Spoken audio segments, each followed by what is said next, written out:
We got to go over to California, where we ended up almost having a chemical tank explosion. But luckily, that was avoided. But they say the crisis is not over. In California, 50,000 people are under evacuation orders after concerns that a huge tank filled with toxic chemicals at an aerospace facility could explode. Now, officials say the biggest threat has been eliminated, but the crisis isn't over. ABC's Alex Stone joins me now from Cypress, California. Alex, great to see you. It appears there is some good news as crews continue to work at that site. What can you tell us?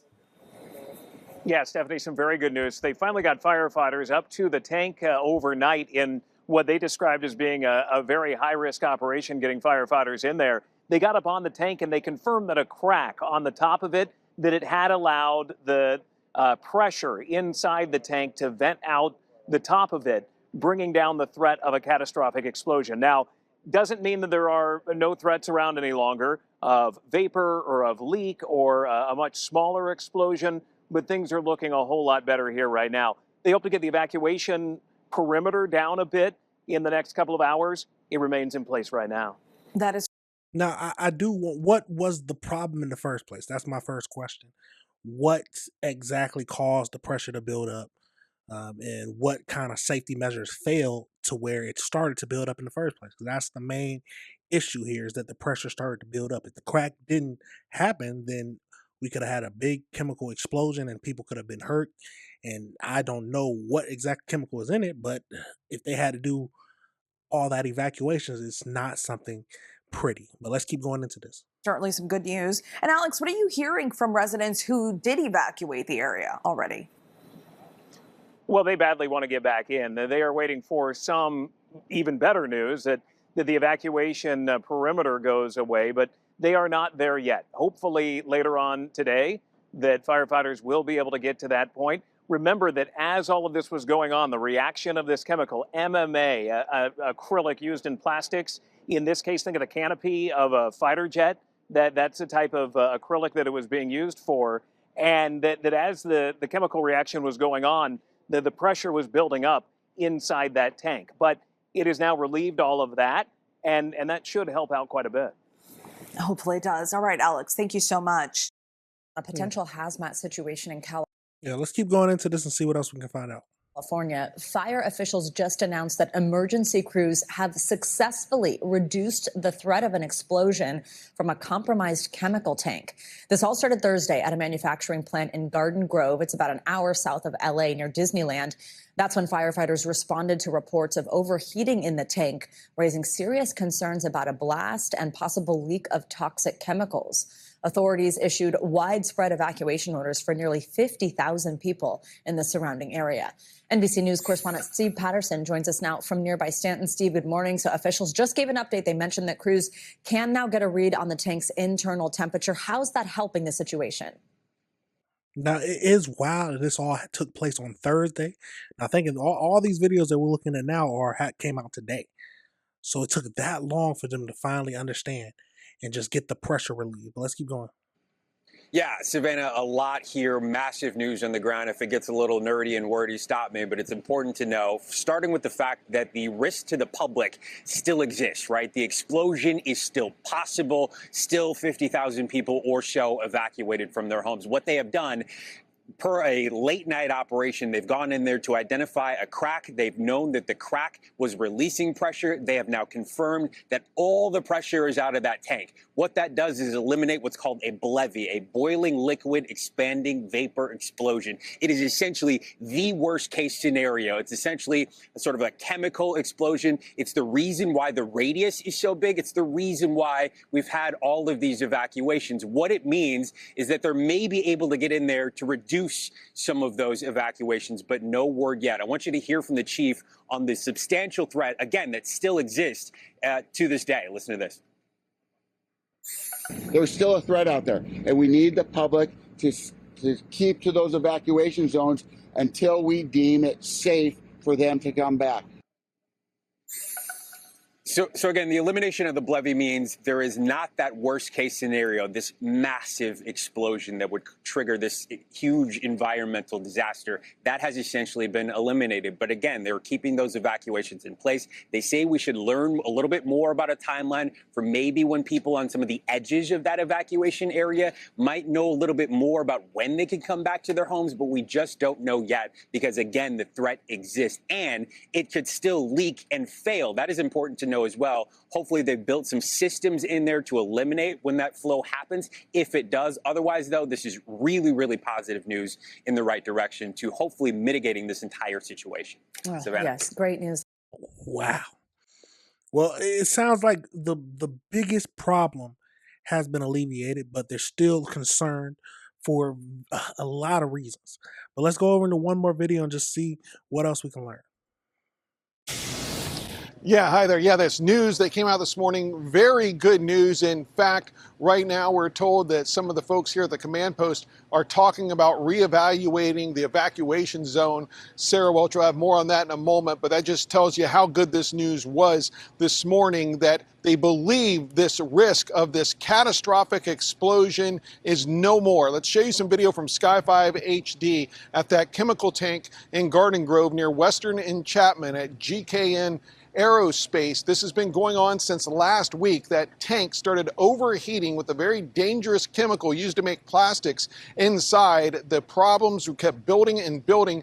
What they feared was the heat, it kept heating up, they couldn't do anything, or they weren't doing enough, or couldn't do enough to cool it down, that it would basically put so much pressure inside of there that would explode and cause this huge explosion. Well, what they've learned is 2 nights ago, it started really 2 nights ago, they went onto the site, kind of in a daring mission. Some of the firefighters went over there to check on the tank to try to see things they couldn't see from drones. They saw what looked like a crack in the tank.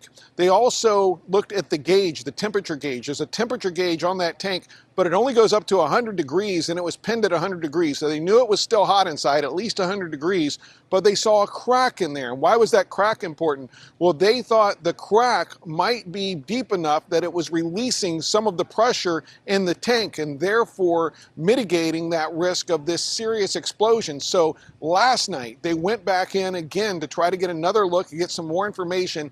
They confirmed their theory. They say that crack was releasing pressure from the tank, so much so that they no longer believe this catastrophic, this huge explosion that caused such a wide evacuation area. They don't believe that's a risk anymore. It doesn't mean we're out of the woods. They say there's still a risk of an explosion, just a smaller one, and that's if the chemical in there continues to heat up. Some good news on that front, though. When they were in there 2 nights ago, I told you the gauge that only goes up to 100 degrees was pinned at 100. Well, when they went in there last night, the temperature was down to 93, and they continue to take efforts to try to cool down the chemicals inside, not just putting water on it, but they're also stripping some of the outside of the tank away, some of the insulation and some of the stuff on the outside to try to make that water have a better effect as they cool it down. So there's still a risk of an explosion, just not as big a one. There's still a risk also that it could crack further and some of those chemicals could leak out onto the ground. They have a mitigation plan in place for that. One other piece of good news, though, is since the beginning, they have been kind of monitoring the air to see if any of those dangerous chemicals are in the air. And they say so far, air tests are normal. Here's more from the OCFA fire chief. So early on, immediately, we were doing air quality monitoring, immediately. And it's constant. We're doing it all the time. We do not have an active leak. The air quality limits are within normal limits. There is no danger right now. And like I said, we are actively monitoring the air quality. Okay, that's good. We got the gist of what's everything's happening right now.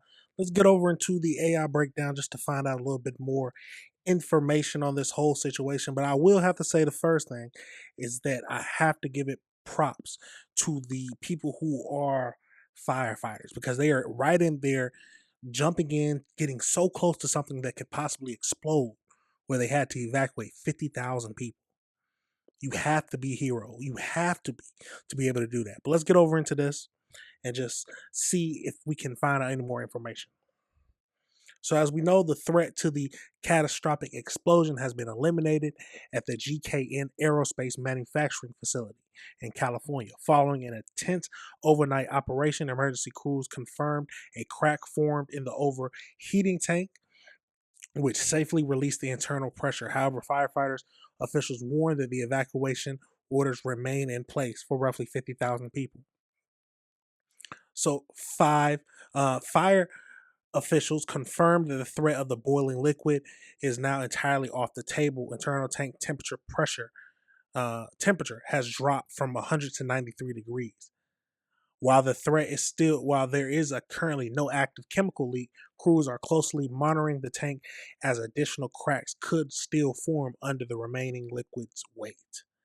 So the mandatory evacuation order remains active for parts of Garden Grove, Athene, I'm saying those names wrong, Cypress, Stanson, Westmire, and Brunner Park. Authorities are reevaluating these zones to determine when the residents can return home. Now, of course, people are going to be upset about this, but we want to listen to officials because you never know what can change and what can go wrong. So you don't want to risk your life trying to go back home when they told you it's not safe. Until you get the official word, it's never good just to go about your own way. So about the chemical, so the compromised tank holds roughly 7,000 gallons of MMA, a highly volatile and flammable liquid used for making resins and acrylic plastics. MMA acts as a severe respiratory irritant. Short-term inhalation causes skin, eye, lung irritation along with dizziness and nausea. They said that they are monitoring the air quality, and they're saying that it's in normal parameters.